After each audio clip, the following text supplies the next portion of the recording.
Here we go. Hey, what's going on, everyone? You guys ready for a good show today? I know I am. I know you are, because I know I am, and I know that all these solutionaries out there need to start sharing this out there and letting everybody know that the solutionaries and Brad Paschal are on the screen right now to get things moving and grooving for the industry and having a fun cup of coffee, a conversation, and talking about fixed ops. Welcome to Fixed Ops Friday, everybody. That's I'm right. Excited to be here. Cheers. Cheers to you. Boom. Cheers. Pumped up. Excited to be here. We got our man, Brad P up in the house, man. We're pumped. And we got a great guest today, and we got some great topics we can get through, and somebody who's been doing it, somebody who's out there shining a light in automotive, shining a light in fixed ops. We got the humble mechanic, man. And I'm excited to bring him on the show and talk about that some more. I know Brad's known this guy for a while, and they've had a great relationship. This guy's got a killer beard. I'm just saying, like, beard game is on point, like, no doubt about it, right? And pumped up, man. Excited to talk about what he has to do. He is an expert at what he does, and he's going to share a lot about what he believes, and I can't wait to hear it. Brad, what do you think about who's coming through today? All right, so this guy, I guess we met in 2014. I was still working for Volkswagen. And Volkswagen had a competition. They changed the name of it now, but it was called the RQC, or Retail Qualification Championship. And what it was is there was 4 rounds and then a final round. And the first 2 rounds were tests, and it was product knowledge, and it was knowledge about your job, and it was knowledge about selling, and it was knowledge about everything. And they had a test for all these different places in the dealership. So they had a parts one, they had a service one, they had a CPO one, they had a sales one, and then they had a technician one. And so once you got through to the 3rd round, which was a video, you had to record a video, and different things were, different departments had to record different videos. The one I had to do was they gave you a customer profile. You had to fit what car you had in stock in your inventory to that customer profile, and then send the video in. And so once you get past round 3, they fly you out to Fort Lauderdale, Florida. They have you stay at Lago Mar, which is a really nice, like, resort area. And then they bring out 12 of each. So they bring out 12 salespeople, 12 CPO salespeople, 12 service people, 12 technicians, and 12 parts people. And you compete to see who's the best at what they do. So this was 2014. We were out there, and I ran into Charles out there, and he was telling me about his YouTube show. And actually, one of his coworkers was there on the parts side, who's a really good friend of both of ours. Shout out to Hendrix. He's an awesome guy. He's actually won it on the parts side. And so we got to compete, and we got to hang out, and we had a lot of fun, and we drank beers, and we hang out on the beach. And, you know, I've been following his YouTube account. Of course, he's a master Volkswagen mechanic and or technician, and has been for a number of years.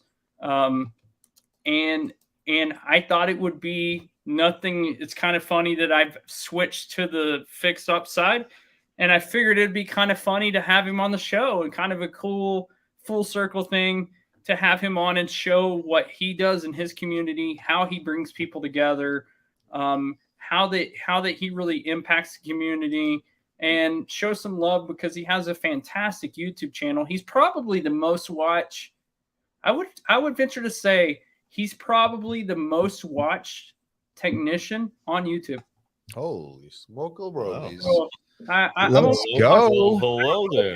More that has a bigger following than him. I really don't. So it's pretty strong.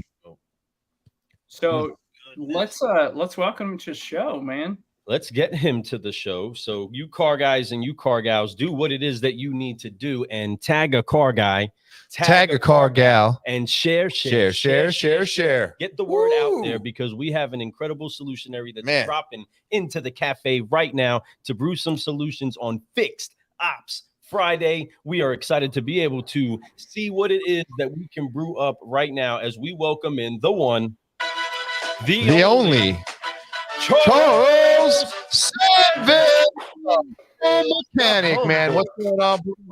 What is up, everybody? So as you guys were talking, I was like, okay, I have 3 things that I want to say right away. But then it turned to 4. Then it was 5. Then it's like 7. So I'm going to keep it like mega short because I will ramble. 1, I am really feeling terrible and that I let everybody down because I do not have a cup of coffee, which is a rare thing for me because I almost always have a cup of coffee nearby. So I apologize to the world at large that I am not drinking anything caffeinated right now. Just some midday hydration, if you will. Thank you guys so much for having me on. Honored to be here. Super excited. Brad, when you were talking about that RQC, I was like, no way that was 8.5 years ago. And then I'm like, oh my God, how is that so long ago? But yeah, also the other thing I was thinking of is at that RQC competition, when I saw that round 3 was a video, I was like, I'm going to Florida, y'all. I got this one in the bag. It's not even fair to everybody else.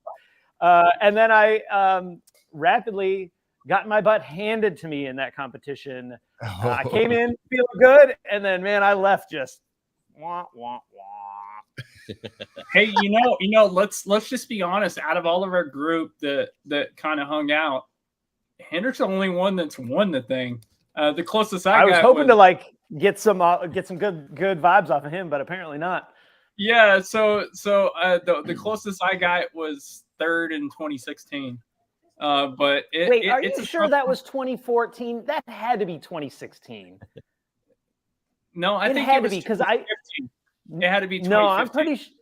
No, what? No, because I don't think I got to go the next year because I left the deal. Well, either way, it was 100,000 years ago at this point. It feels like. Yeah. Right. So it was a really cool. It was just a really cool competition. Let me tell you what Hendrick had to do. Who's the parts guy? Okay. They put parts in a box, and they had to fill the part and tell what part it was and what vehicle that it goes on. Now, if you know anything about the parts department, they never take half of those out of the plastic, right? They just don't. And so they gave them parts that they had to fill of and tell what it was. So now that next year, after that happened, Hendrick would open all the parts before he would give them to the service department. So because he wanted to, if they did that again, he wanted to make sure he knew.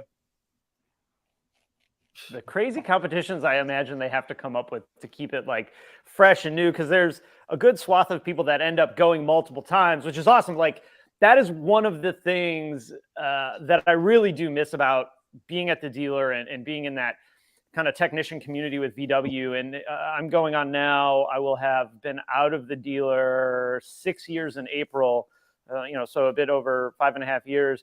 And that is one of the things where I'm like, man, I miss that so much. It was such a great time. And one of the few like true rewards, I think, that came from the manufacturer itself to recognize the people that are kind of the elite, I guess you would call it. And I think the thing that it did that's so important, right, is towards the end, right, towards 2016, you had to interact with each one of those other people, right? You had to interact with the technician. You had to interact with the service guy. You had to interact with the parts guy. How many CPO guys actually ever talked to a technician? Not only when they needed something fixed right that second, because they had a customer waiting. So it kind of helped. Those people would kind of go back and take that back to their dealerships and say, why are we not talking to each other? So another scoring point was how well that you worked with each other. So if you took your time and you had a customer come up and they ask, hey, where's the parts department? And you were the first one, you would walk them over there in the competition, because they would have people come in and role play like it was a working dealership. And so I pulled in a lot of stuff out of that competition, as I think Charles did too. But the main thing that I pulled in that was really neat is that there was people out there doing content whether it be technicians or service people or even salespeople like Mike Davenport. There's people out there doing content, and just because you work in a dealership doesn't mean you can't create your own content to help your business or to supplement income or stuff like that. So, Charles, tell us a little bit about how you got started on YouTube and how the journey's been so far. So this whole journey is such a fun story. I love to tell it because well, I'll just tell you, and then you can decide for yourself why it's such a great story. So travel back in time to probably 2010, 2011, just kind of looking at the landscape of what was going on the internet.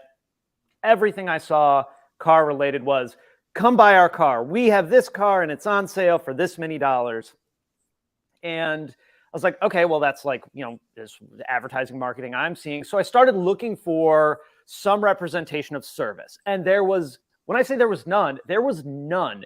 I guess I'm going to contradict myself. The only thing I ever saw was, hey, we're giving you a discount oil change. It's like, nobody cares about a discount oil change. So I worked at such a really great dealership, like an incredible dealership. And I go to my boss and I was like, hey, like, we're a really cool dealership. Like you'd see kids growing up because customers would come back for years and years and years on end, and a lot of them. And I was always, so when I first started, this is relevant to the story. When I first started, I didn't know anything about fixing cars. I went to tech school. I got a job, never turned a wrench for $1 in my whole life. So the greenest of green technician you could possibly be, that was me. And so like, man, like there's a lot of pretty good techs here. I need to, make sure I establish myself as like a valuable part of the team. And so because I didn't know how to fix cars, I had to find the other thing that I was good at, and that was talking to customers. So I'm like, okay, I'm going to be the tech that talks to customers. I don't know if that's going to work out or not. I don't know anything about this business. Let's see what happens. So side note, it's a really good idea. Very good idea in the right environment. Some shops weirdly don't want or don't let techs talk to customers, which blows my mind at how insane that is. Either way, so I go to my boss. I'm like, hey, cool dealership. Let's get some service representation online. He says yes. He goes to his boss. His boss says yes. They take it up to the corporate ladder. They all say yes. The company that they had hired to do digital marketing and social media, which at the time I think was only Facebook, they were trash. They were just the worst. One of my favorite posts of all time of theirs was their New Year's resolution was to smile more. I was like, that's exactly why people go to the internet, so they could be told. So I started a Facebook page, maybe Instagram was a thing at the time. I don't remember. But it was that early where like, you don't know if Instagram even existed is how long ago this was. So I, make some posts. I'm learning this because I don't know how to do any of it. Like legit have no clue how to do any of this stuff. So I'm learning as we're going. And 2-3 weeks later, they're like, okay, we're pulling the plug and we're going to hire this other company because they can show us spreadsheets about why they're so awesome. I was like, okay, that's cool. So the rug got pulled out from under me, but I'm like, man, all this stuff, all the things that I said, like service has no representation. Most technicians and service people are just like, we're good people. We really care about our customers. We want to do a good job for you. We want to fix your car. Like, we don't want to screw up your car. We're not here to rip you off. Right, exactly. The minority is ripping people off. The majority is truly good people that genuinely, truly care about their customers and their customers' cars, and they understand how big of a piece the car is to most people. And there's no representation about that. So I sat on it for a while, and I'm like, man, no, this story still needs to be told. There's something valuable here in some capacity. I had no idea what it was, but I was like, okay, so I'm going to do something. I'm just going to do it for myself. And if something happens, cool. If nothing happens, I said the things that I thought were important. Maybe somebody heard it. Maybe one person heard it, and then it was worth it. So started writing a little bit on the website, played around in Twitter and Facebook and Instagram. And then 2014, I'm like, okay, this is literally going nowhere. You need to figure out what we're going to do. What I realized very quickly, it just took me a long time to execute on changing it, is that I'm not very good at writing. In fact, I probably should not have passed high school because of English class, which like I speak English, so that's kind of stupid on my part. But like I failed high school English. And so I had no business writing anything. And it would take me a day and a half to write, 5 paragraphs or whatever to try and get a thought out. But I could say the words, no problem. And that was easy. So it took me a while to get over the fear. And, it's a skill talking to the little camera box because you get no anything back from the camera. The camera just records all the little weird things you're doing, like scratching behind your ear and picking your nose and all that. It doesn't miss a beat. So I started doing videos. I had an old digital camera that would record up to 8 minutes of video at a time. I bought a $20 microphone on Amazon. I had no idea how to edit a video. I didn't have a computer that was capable of editing video, so I bought the cheapest laptop I could. No, I take that back. It was my VAGCOM laptop. My scan tool, diagnostic scan tool laptop is what I started editing videos on. And I just committed to it. And my first video's terrible. My second video was how to use the weird jack that Volkswagen used to give you to change a tire. This is how long ago this was. It was before you could jump on Amazon and buy a mount for a tripod for your phone. So it's my wife on my camera tripod with my phone holding it like this with my iPhone 3GS, no audio. So it's me yelling to try and talk about what I'm trying to talk about. No B-roll, one take. I put it on YouTube and nothing. That was it. And then I started to get comments, a couple weeks later, hey, I was on the side of the road and I saw your video and I was able to change my tire. And I'm like, what? Someone watched that? Okay, that's awesome. And I go and it had 20,000 views. I'm like, I had zero audience, zero community in that platform. So the fact that I was able to take a bit of my time and a bit of my knowledge and create a piece of content that truly helped someone to the point of they were on the side of the road or stuck in a parking lot and they were able to bail themselves out. I was like, all right, dude, that's it. You got to go. My third video was me. I shot it on how to test a fuse or how to replace a fuse or something. And the only reason I did that is because I was really mad at a customer. It's so wild, the inspiration for content, right? I was so mad at a customer because this woman came in the 12-volt outlet fuse blew, which is super common. It happens all the time. So I went out there, I put a fuse in it, and I showed her. I was like, hey, this is the fuse that blew. Here's another one in case, you pull your charger out and it blows the fuse. And she's like, I don't want that. I'm never going to do that. I don't have anybody to do that for me. And I'm like, but no, it's really easy. All you got to do is this. And she's like, I'm never going to do that. And I was like, what? So I go home, I shot the video. That video did really well too. And then it was after I started full-time doing videos and I was still working at the dealership at the time. I was a shop foreman. So I was doing, my day job. I was doing YouTube stuff at night. I had a newborn daughter at the time. All this kind of happened all at the same time. Also, I wasn't allowed to film or create content at the dealer because they didn't want to be involved in any of that, which whatever, right? It's not my building, so I don't really have a say in whether that's okay or not at the time. And so I flew under the radar, and then one day some dude's like, hey, I love your YouTube channel. I'm like, oh, bro, you're going to get me fired. What are you doing? I mean, he didn't know. He was a real cool guy, Robbie. And then it was about a year and 7 months later, I quit to do content full time. That's awesome, man. Awesome. Wow. Congratulations. Wow. Cheer that on, man. I love that story. Thank you. I appreciate Dude, that. thank you for sharing that. I mean, seriously, that's exactly what it is. It's you were doing stuff that other people weren't doing, and you were doing it creatively, right? And people were seeing it. Even though what I love the most is that you just did it. You did it with what you had, right? You put a video out there. And a lot of people get hung up on having the best camera, the best microphone, the best this. Yes. You can get all that, but first just put it out there. It doesn't matter if you get 1 like or you get 1 million likes. It's about just putting it out there. A couple of things. One, first of all, everyone starts at zero, no matter if you're the most influential person on the planet with the biggest following on whatever platform. They started with zero, just like I did, just like everybody does. Second, I don't really know what the right word is, but it's I get uneasy when someone starts saying, hey, I want to do YouTube. What gear do you use? Because it's the wrong question. And they don't know, right? They don't know that it's the wrong question, but I hear that. I'm like, yo, that's the wrong question. That is not what you should be asking me. But I tell them, and like, I mean, look, we're, most of us love gadgets and gear, and like, you guys got some dope mics, and I got all kinds of cool gear and stuff floating. I mean, toolbox is the same way. It's all the same stuff. But none of those things should be the thing holding you back, right? If you have a phone that records video, this phone is a better camera than I started with. The microphone in it is a better microphone than I started with. This is 90% of my content right here on my phone. Dude, same. If I couldn't airdrop footage from my phone to my computer, it would take me like another 30% longer to edit. So big ups to Apple and AirDrop. Heck yes, big ups. Just for that. Apple, get some sponsorship. Shout out Apple. Let's go. Me and Luke can both pull up our computers, and it's Apple products, right? And What's the question you wish that they ask you?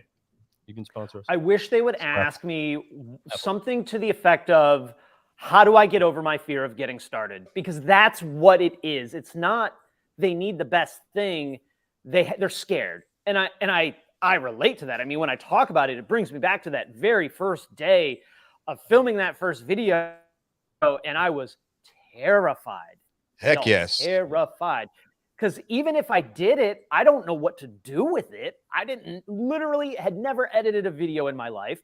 Doing video production wasn't a thing when I went to high school, and I sure as hell didn't go to college, but barely passing high school. So like, I'm a technician. I fix cars for a living. What the hell do I know about a camera? What the hell do I know about how to edit a video? So as I went along, I learned. I made mistakes, a lot of them. I learned how to get around that. Or if I ran into something, and this is the beauty of the world we live in today, right? There's literal zero excuse if you truly want it. Any problem you run into, no joke, you just go to YouTube, or Google, hey, how do I XYZ? And the answer is there for you. It may not be the best answer. It may not be the most fast answer. It may not be the answer you want, but there is an answer, and it's all out there at the tip of our fingers for free in an instant. That's right. I mean, man, it's powerful. The usage that he has of the tools around him is really not exactly the point of it all. And that's what he wants everybody out there to know, is that it doesn't take any extra tools. It takes somebody that really wants to say something, somebody that really wants to help somebody. And then when you actually bring out the thing that helps somebody do the thing that you're ultimately designing the solution for, it then brings growth to other people, which is beneficial. It's reciprocatory, right? It's awesome to see people get help. The biggest thing. And then and the value is there. That's when it's real value, telling you, with the people that get the connections between the thing that is the solution to the problem. There's so much that's fluff.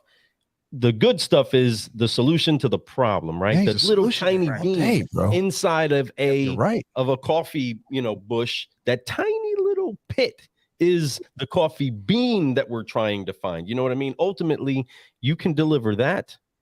We're going to make sure that people get help, and then let the equipment find its way. Thank you to all of our sponsors. Thank you to all our sponsors. Yes, gotta love them. Appreciate you so much. It's always been nice doing great with the sponsorships, but but lose on the money on that, and it really is. It's all about that. What you deliver to people, you're giving them something that they need, and when you do that genuinely, and that's what you want. You go from 0 followers all the way to 730,000 plus, my friends. Yes, that is massive. On YouTube. Congratulations. It's so wild. Thank you. So it's funny. We kind of talk about the gear and stuff like that. It's actually called the toolbox fallacy when you won't do something because you don't have a thing you think you need to do it with. Now, don't get me wrong. If you need a hole, you need a hole to put a screw in, right? So like there are certain things you need internet access to be able to create videos for the internet. So there are some legitimate things, but there isn't one of them that for 99.99% of anybody that ever sees this piece of content, both today, right now, or 25 years in the future, there's a way to do it. That might be going to the coffee shop and sitting on their Wi-Fi and just stealing their internet for a long time, to do what you got to do. If you really want to make it happen, you'll find a way. Oh, yeah. And I also think you mentioned something about like sharing the message. I'm guilty of this too. We often sell ourselves short and say, and I was really bad about it. This is probably the thing, actually, now that I think about it, that really prevented me from going all in earlier, is that nobody cared about what my message was, right?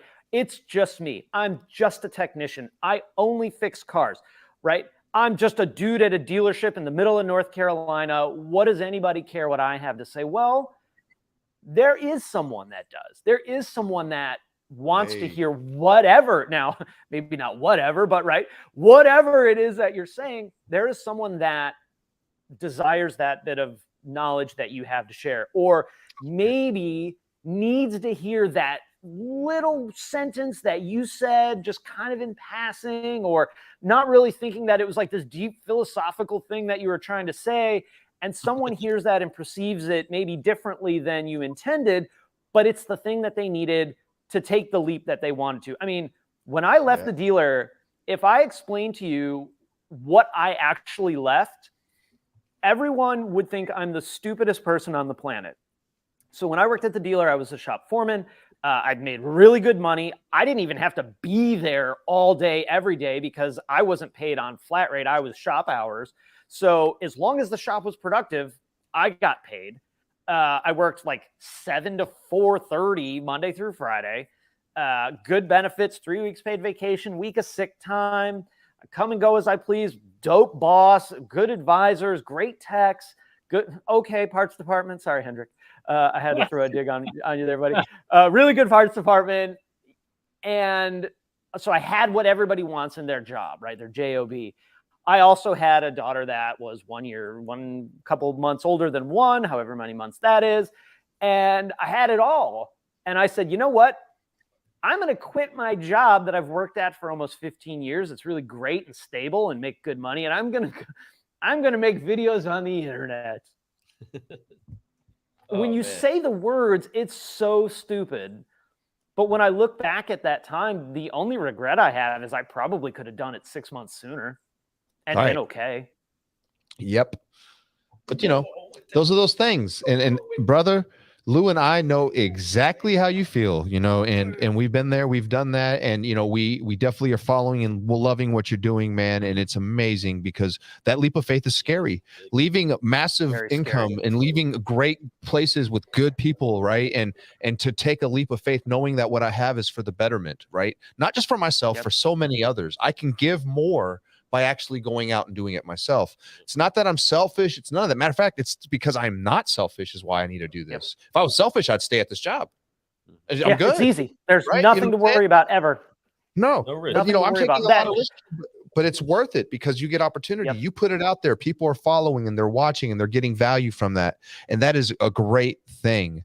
That is what the way the world is. That's how real things are exchanged, in my opinion. You know, take away money. That is energy between people. It's a value for value exchange for sure. Absolutely, my friend. And that's beyond dollars to me. And it's worth so much more than even the money you're getting for it now, you know, and I'm so excited for you. It's so much more going to be coming if you just keep that same mindset. And I know that, you know, and then that's something Brad had to leave a dealership and he's doing his thing, following his dreams, and he's got big things going on. He's got this show. He's got another show. He's always out there grinding. He's speaking at tons of events. He's constantly competing for, like, you know, best ideas and stuff like that and killing it. And it's not just because of his ideas great, it's because of how he presents it. He's a superstar, man. And you know, and that's a beautiful thing to surround yourself with greatness like that, you know. And that's why I feel very lucky to have friends like Brad in my life, because I could always lean into him because he'll give it to you real. That's right. He'll dig into you a little bit, jab at you a little bit, but you know, I love that.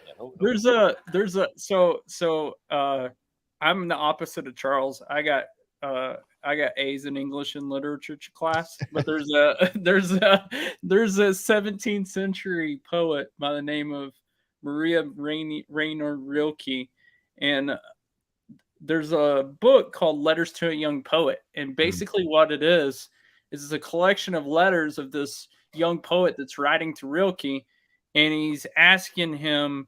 He says, "Hey, can you critique my poetry?" Which I'm sure all of us has had, hey, where do I need help? Basically is what he's saying. Can you critique my poetry? And Rilke writes back and he says, dude, you're asking all the wrong questions. You're asking me to critique your poetry when the question you should ask is, if you couldn't do poetry, would you die? Like, where's your, like, if this is stuff you do to help people, and this is what you're meant to do, then it doesn't, you're going to find a way to get it taken care of, you know, and you're going to find a way to get it out there. And obviously everybody on here is very passionate about helping people. I hate being on camera and I hate being in front of people. The only reason that I do it is because I want to help people. That's it. That's the only reason. I love helping people more than I hate being on those types of things, you know? And so I just put it aside and take a deep breath, and I go on. And I think I have a couple of questions for Charles. So we got a couple questions for Charles. So yeah, I'm not sure if that beginning part was like a complete sidetrack or if that was the path you guys had outlined. You're talking to me, things are just there's no path. Even if you have a path, I am just all over the place. So there's nothing wrong with I think that helped though. We're going Set good. some context for the rest of this chat, which I'm hyped about. All right, so here we go. So what has been your favorite Volkswagen to work on over the years? That's a great question. That's a good question. So I think of that in a couple of ways, right? There's been some really cool cars that I've gotten to work on. I don't remember when this was, but at some point, bear with me all the way, because the first part you're gonna be like, bro, what? That's dumb. So 2003 New Beetle convertible, red in interior, that the guy took to HPA for a VR6 twin turbo all-wheel drive swap. So 500 horsepower Beetle convertible, wide rear end, beautiful suede Recaro seats. Like there's pictures of this car on the internet because they did like some magazine write-up. This probably was 2007, 2008 when I got my hands on it. The guy traded it in at Mercedes next door and they instantly blew the clutch up. So I had to put a clutch in it, which sucked bad. It was terrible. VR6s aren't huge, but shoeing it in a Beetle with all the all-wheel drive stuff on was tough. But really the way I prefer to answer that question is I liked most of the cars I worked on because that's what I made money on. My favorite Volkswagen to work on is probably now and will forever be two. One, the B5 5.5 Passat, because that car made more of my mortgage payments than any other car that's probably ever existed in the universe. And I just have a place in my heart for the Touareg and the Phaeton. When I started at the dealer, right when Touareg and Phaeton had just come out, they were brand new. The scan tools were goofy with them. None of the old guys wanted to work on them. I was new, so I didn't know you were supposed to like not want to work on stuff. I just thought you worked on the stuff that came in, right? What do I know? And so I cut my teeth on fixing cars on Touaregs and Phaetons, and it got to the point where all of them, when they came in, everybody would scatter and I would work on them. And so I got really good at fixing them. And then I started making a lot of money fixing Touaregs and Phaetons under warranty, right? All the stuff that everybody hates, the newest cars under warranty, everybody scattered. I'm like, okay, I took a beating a little bit, but then I got good at fixing them. And all of a sudden I'm making great hours and everybody's like, how's this dude making all these hours working on nothing but Touaregs and Phaetons all day? Like, I would rather them be under warranty too. You can keep all the oil changes and tire rotations on those damn things you want. That doesn't pay well. Let's get the warranty work where I can actually make some money. And that's right. I want to point out too, because I feel like people hear me talk about making money and have this assumption about me. I like making money a lot, right? It's just the idiocracy thing. But that is not my prime driver in any capacity. And I don't think most successful people, money is their prime driver. I waffle on a couple of things, but it's definitely not money. What I have found is when you focus on the task at hand, the money will find you. Like, there's an abundance of that to find. And so, but you know, it's easy to convey like, I liked this car because I made a lot of money on it. So Shout out to question, B5.5 Passats. There you go. So what's your most viewed video that you have on your channel? My most viewed video. Oof, that is a good question. I think it's a weird one. It's so weird sometimes, like how content performs versus when it doesn't. So I'm pretty sure it's a video I did on how to test for parasitic draw by doing volt drops across the fuses. And you know, when I've watched it since I've made it. This video is old. I think I just left the dealership when I had put it out, so probably 2017, and it's I don't know, a handful of million views, and it's just such a like weird thing because it's a niche video that really is not meant for anybody that's not a professional to watch. I mean, this is not like your basic DIYer type video, but it's done really well, and you know, probably to the point where I should redo it and do a like higher production value one, but I bet you it wouldn't do as well. Yeah. So that video has 3.1 million. There you go. And number 2 is the number 2 one that you have is 5 tips for replacing a clutch, which is kind of ironic. Weird. That's so weird. Then you got a couple the removing carbon from piston cylinder walls. Yeah, 1.5. You got another one at 1.5 fixing a brown head gasket. Come on, a blown head gasket. That head gasket. I'm real proud of that head gasket video. That was a lot of work and a lot of time. And then if you're watching our conversation now and you haven't watched that video, shame on you. You should go watch it after you're done watching this. No, I'm just kidding. That's right. The best part about that video, spoiler alert, is that I was able to fix this car for a really good friend of the family, and Advance picked up the tab for all of it. So he got his truck fixed. We got a great bit of video out of it, you know, fun, entertaining, educational video, and he didn't have to pay for it. So, and I think it was probably like around Christmas time or something like that too. So awesome. that's one of like the videos I'm like, yeah, that video deserves the views that it's got. Yeah. Now I got the $1 million question. Okay, ready? Why do dealerships not do a strategy like that you do? They can't. They won't. They can't afford to. They can't afford to do what I do because they would have to have someone full-time dedicated to that. And most dealerships will never do that, ever. Like, what dealership have you ever seen that has a good social media strategy that exists outside of, and I'm not knocking this because I think you should be doing this, a sales consultant walking around showing a vehicle. And even that subpar, like legit, if there are dealerships out there doing this, please send this my way because I want to follow them and I want to support them in doing that. But it's usually salespeople. It is so much more work than people really realize. That what I often see is a dealership go, yep, we want to do it. They do it for 2 weeks, and then that person that's committed to doing it ends up filling in for the receptionist sometimes or being a service advisor for the day. And they just get pulled into everything else that's not their job because there's still a lot of old guard at the helm and they don't understand this world. Mm-hmm. And oftentimes you can't directly quantify what you're spending for that employee to an end result, right? Like with a technician, it's very easy to see, is this technician making us money? With a sales consultant, is the sales consultant making us money? There's other support roles that you have to have. We have to have HR. We have to have a receptionist, right?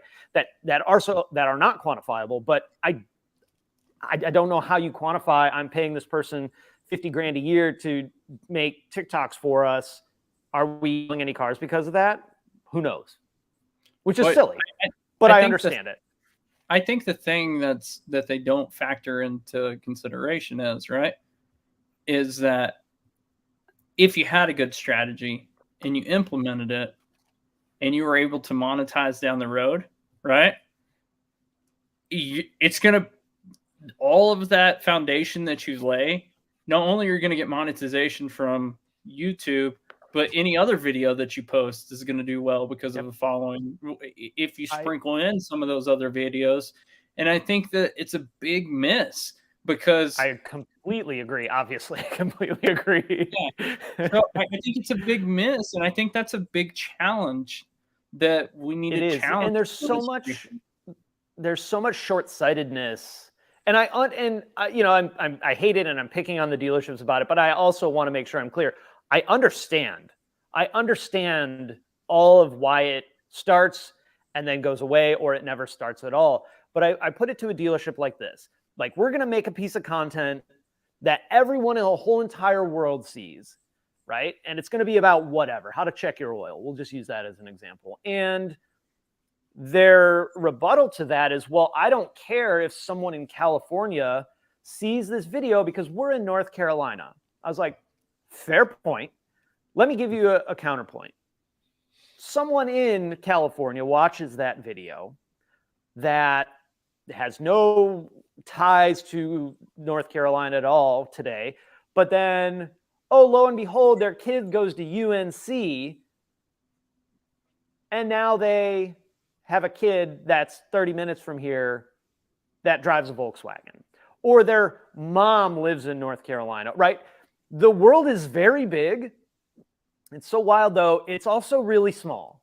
And Amen. So these bits of content that we don't see value in because we can't see the value today, it's so short-sighted because we never know who that next person is that's going to pick it up and go, oh, damn, that's awesome. Maybe it's the person that runs the local something or another and wants to buy now 50 of your cars because they run a fleet and they saw your hilarious TikTok of one of the technicians spinning a screwdriver with an air thing and thought that was cool.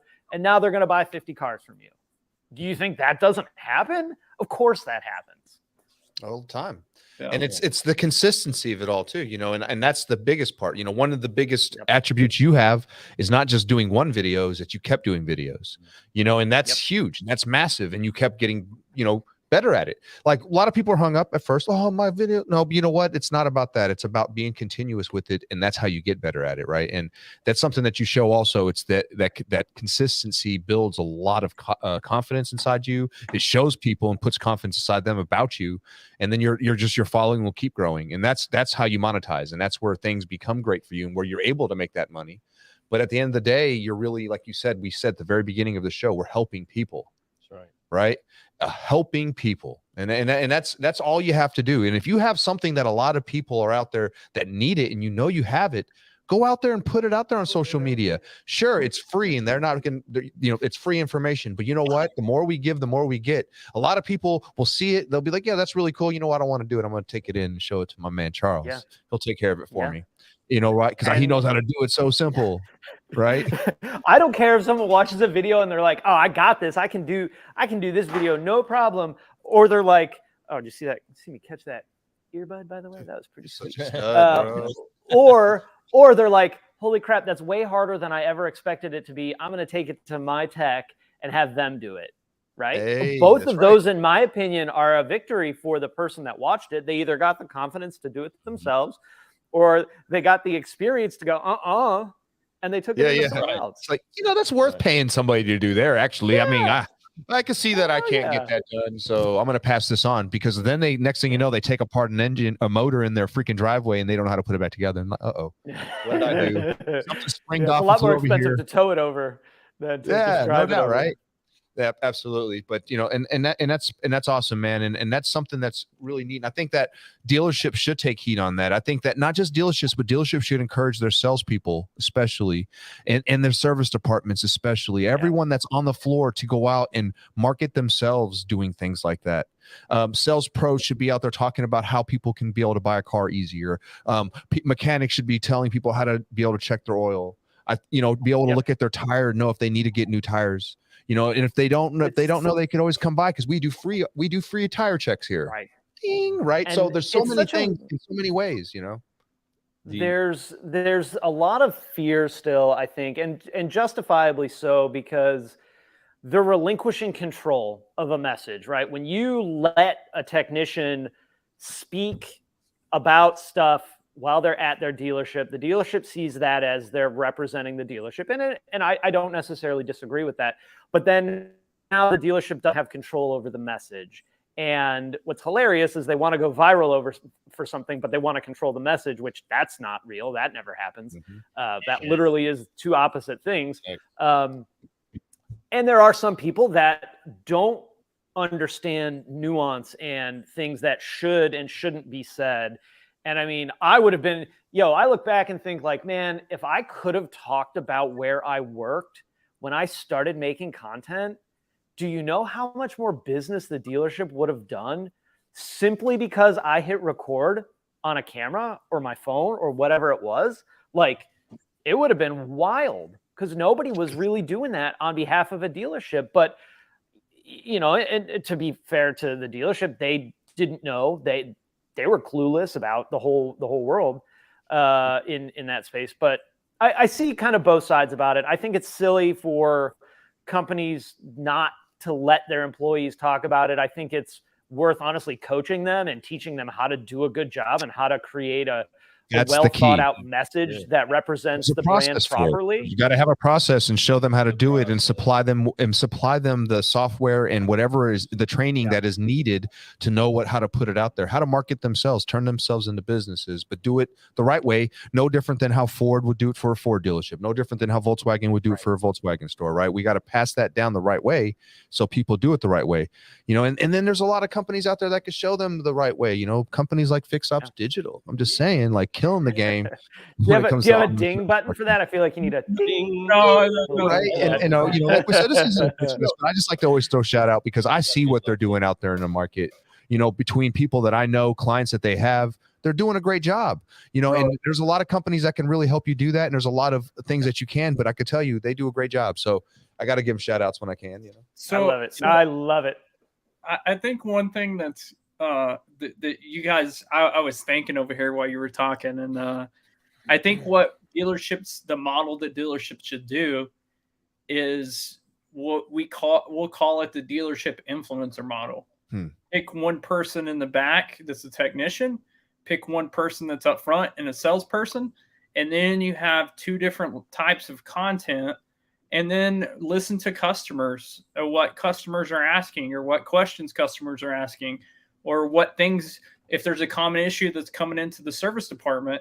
And so if you start to have two influencers that you could do for a strategy, you could have two influencers. You have one marketing person. That marketing person's in charge of editing the videos. The technician is in charge of doing the videos. A salesperson's in charge of doing the videos, and they all collaborate on content because it's better to have three people. I think that's the winning formula. I think that would be a winning formula in any dealership. I just don't. If we don't do it, guess who's going to do it? The Sir Speedies and the Midases and the. If we don't see what is that 1-stop oil change or 5-minute oil change TikToks all the time, and then I see they have the comments turned off, and I'm like, well, turn the comments on. But anyway, I would love to see that. When you look at the idea of it, it's a great idea. It's the practice of it, because I'm thinking of it like a technician. Why am I going to do this if I'm not going to get paid anything? And if I'm the service department, how am I going to pay this guy for doing this TikTok when I'm supposed to be paying him to fix cars? Or is he double dipping, flagging time on warranty while he's making TikToks? It's not as simple, I think, as the strategy, but someone's got to do something, right? Or it's almost who's going to be brave enough is the question. And I look at it and to the point, I love that because it is time consuming, right? But that's where you kind of set it up like it's no different than a appointment that they have coming in. This half hour every single day, you're putting out some kind of content, that half hour. And if you make it like that, then they understand that's part of their role. Because, but that at the end of the day, how do they get paid more? They're going to get more customers. They're going to get more people asking for them when they show up, right? And most importantly, the community will come and they'll have more business in general. So, and that's really the core of it all, right? And it's powerful. It's like you said, there's nothing perfect, right? And even that idea is just an idea. You can go try to implement. It takes everyone doing it.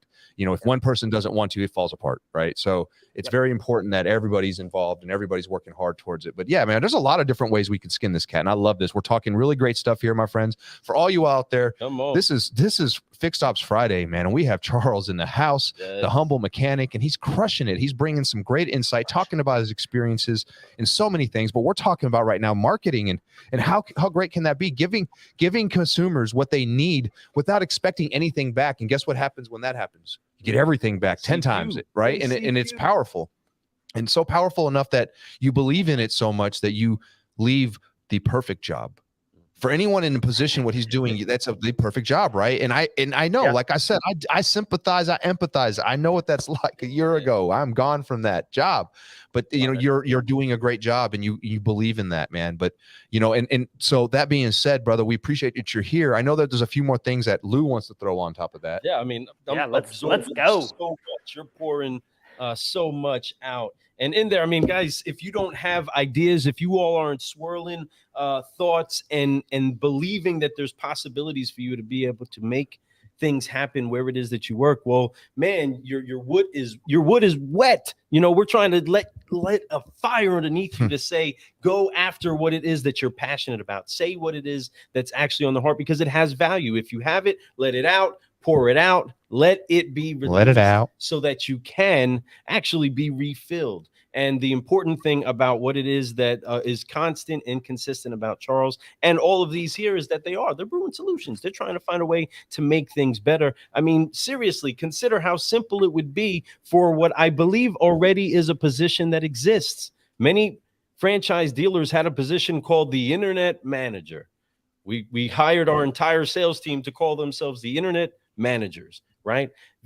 But being an internet manager in this day, in this time, definitely is a posture and a position of somebody to be able to jump in with the full grasp of what it means to bring your presence to the internet, to the digital world, and actually be able to assess that. I believe those of you leaders that are out there, those of you here that are and look at your sheet on what it is that you spend on the people around you, this is a person that's going to more than pay for themselves, especially if they're commissioned to capture the great stuff of everybody. It doesn't take much for us to stand in front of a mechanic for one moment to say, what is it that you're getting ready to do to this car? Capture that video inside of 30 seconds of them giving a quick summary of what they're about to do to the car, and then boom, file that with what the dealership has as what's going on. And it's in real time with a real situation. Go back, capture a couple little shots of B-reel of them doing the thing. Mechanic doesn't have to talk much. He says one thing, gives the reporter what he's going to do. All right, see you guys later. Bam. That's it. Say their name, say what they're doing off the camera. It doesn't take somebody that is a savant at working the camera. It doesn't take that. It takes somebody. There isn't one person that doesn't go, all right, like take a picture of their dog or their kid or whatever. Like we all know how phones work. So yeah, I think the biggest thing is just get going. And then, most people quit when it gets hard. They quit like this much too soon. If you would just come this inches from gold, man. Inches. But to add to that, we also have a guest that did ask a question a while ago, Justin Suro, who's another incredible car guy that has done incredible things, set out on his own to make sure that he made things happening, especially in the marketing world. And he asked this question that I'm sure many people do want to know is, what do you miss about the dealership, and what do you miss least? That is a great question. So I touched a little bit about the RQC and that with the regional challenge thing. That was really cool. I miss a bit of the camaraderie. I mean, you work with enough people, you all don't get along all the time. But I miss like that sort of consortium of brain power.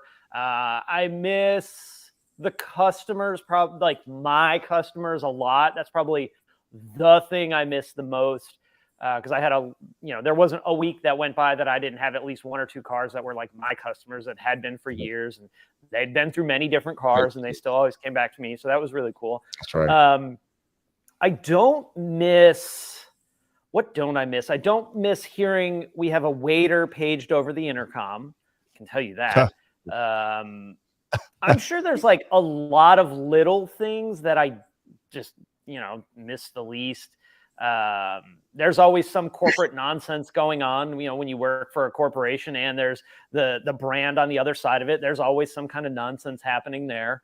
You know what? I'll tell you, here's what I miss the least about the dealership. When you work at the dealership, and I'm not saying this is a bad thing, but when you work at the dealership, you're confined to a set of rules that are this, right? Mm-hmm. And that prevents you from doing a lot of things that might actually end up being a better play for the customer, but you have to exist in this box. And when you work outside of the dealership, your box is almost infinite. So you have to make a factory repair, right? That's warrantyable throughout the country, but that might be $3,000. But check it out. There's an aftermarket solution that's $275, but we can't really do it because then it doesn't fall under like approved, factory repair. So that's probably the thing I miss the least, I think. Yeah, I could imagine, man. Because it's like, no different. You want to help somebody so much, and you know that it's so much more affordable this other way, and you know that it will do the job. You know it will. You're like, it will, but I can't do that.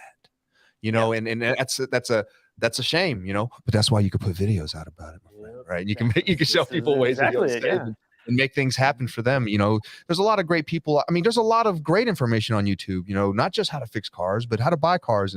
But even as silly as making Jell-O. I mean, there's everything that you want to know is there. And I've definitely figured out a lot of things on how to fix my own vehicles, little things that I was not too scared to get into. I mean, there's been stuff like you said earlier. I've looked at videos and was like, nah, man, you know what? Taking this one in, right? This one's a little bit extra. So I don't have that type of skill set. I'm not ready for it. I just move metal. I don't fix metal, right? So I do encourage people, go out there and be stronger about it. But before we get out of here today, I did want to talk about something. We want to talk about a little bit about veterans but most importantly, the giving season right now. Right now, this is the holiday season. For you who celebrate different holidays, I honor all you all, but this is the season of giving. Right now. And that's what it's about. And there's so many ways that we can give. There's a lot of great companies out there right now, putting together money, from everything from toys to tots. I love that Marines. They do a great job with that. There's coat drives out there. There's other toy drives. There's so many things. There's food drives. There's so many things that you can do. Most importantly, if you don't have money, you can donate your time. So get out there and do some stuff and make a change in the world, my friends, because the more that people do it, even though it's just me, no, it's just you. But if somebody else had that same mentality, it's just me, and they all keep doing it. Next thing you know, everyone's doing it. And there's less people who need things. There's people who are helping. And that's the positive way that we do things in life. And that's how you do that. You love. So that being said, we have a quick video cut that I want to throw out there. We're going to be doing a show here on Car Guy Coffee here in the next 30 days or so. It's about veterans. It's going to be sponsored by TrueCar, and we're really excited to bring that. So TrueCar did a donation, and I wanted to show a quick video about what they did. I saw this online. I was like, this is really cool. So I want to click that over and just show you guys really quick. Check this out. Marine veteran who's still serving his community received a special gift to continue his latest mission. Len Johnson was given a brand new Chevy Traverse from TrueCar ahead of Veterans Day. Johnson lost the use of his left foot and has limited use of his right leg after being injured by shrapnel in Vietnam. He's been using his own car with more than 300,000 miles on it to drive to area veterans' homes where he volunteers. Johnson says the new car will help him continue his mission. And that's just one thing. Yeah, there's so many things, and that's honoring a veteran. I'm a veteran, Lou's a veteran, and I honor all veterans. My father was, and so many things. Your father was, right? Yeah. So like amazing things. But here's the deal. It's not just veterans we need to help. There's so many people that need help right now. So get out there, make a change. It just takes one little thing. You big companies out there, make some big changes. Get after it. But for us people on the streets walking, go donate your time. Go say hi to somebody. You see somebody on the street not looking right, just tell them, hey, somebody loves you. Let them know that, man. People need to hear that right now. This is a tough time for a lot of people. So get after it. Let's go. I will give a shout out to another Kentucky veteran. There we go. All right. Dusty Sutherland. My dude, man. I love some Dusty. Mission Digital. He's a veteran of the Navy, and His daughter's in the Marines and a That's fantastic veteran. You talk about the giving season, right? That we're in right now. I watched this guy on Twitch, which I think would be interesting, Charles, if you haven't done it yet, to let people watch you work live. There might be more foul language than maybe one would want. I'm not going to ask you to come on without giving you a little something back. So I watched this guy. His name's Officer Messer, and he's an officer out in West Virginia, and he plays Call of Duty as a cop. So he's a real life cop, and he plays not Call of Duty, Grand Theft Auto as a cop. And it's hilarious to watch him, and he gets into some crazy pursuits and all kinds of stuff. And the people on the server, they act like characters and stuff like that. Yep. And during his stream, he's sponsored by Ghost, the energy drink. Wow. And they raised, his goal was $2,000. They raised $13,000 for a children's hospital last night. Ooh. And so it kind of coincides with what we do.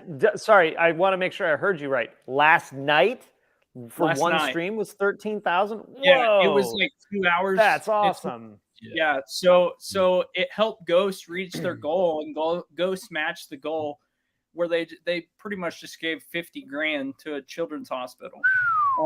And so there's a lot of other things that can open you up to once you get that platform. He had 2,000 people watching for 2 hours. That's phenomenal, man. What an impact.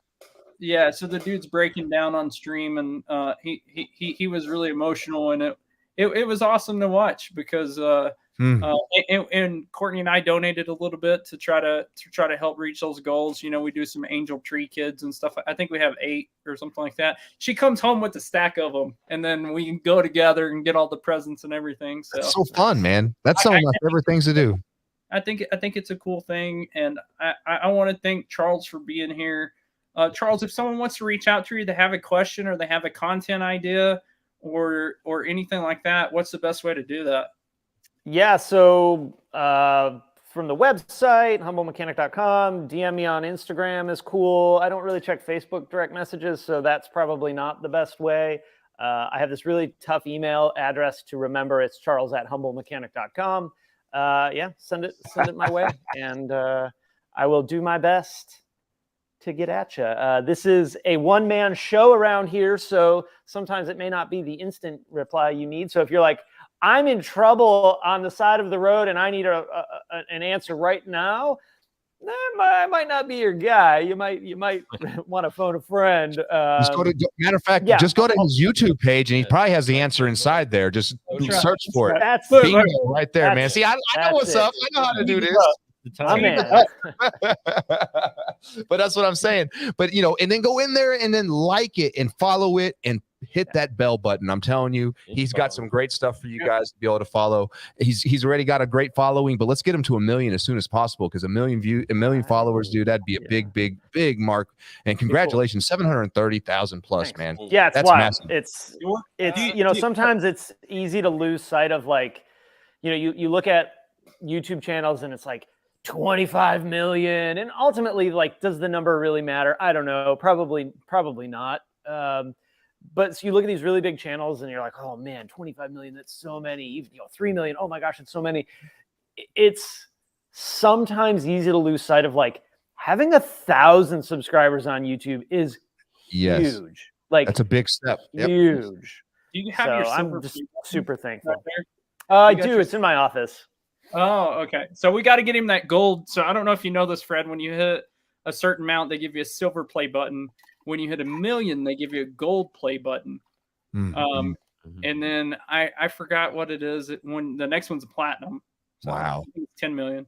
Yeah, that's phenomenal.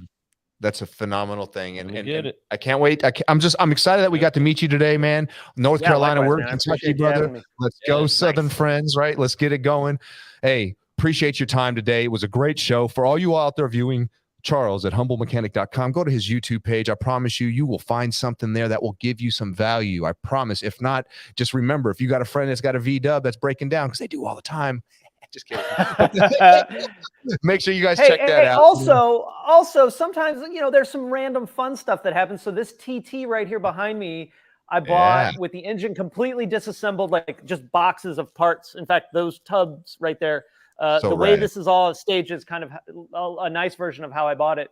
And then here, just off camera, is weirdly another Audi. I have 2 Audis in the shop right now. This is a 2010 S4 that is almost finished with a manual swap from a DSG. In fact, my last 2 bits that I was waiting for came right before we jumped on. So manual swap in an Audi S4, that's pretty ridiculous.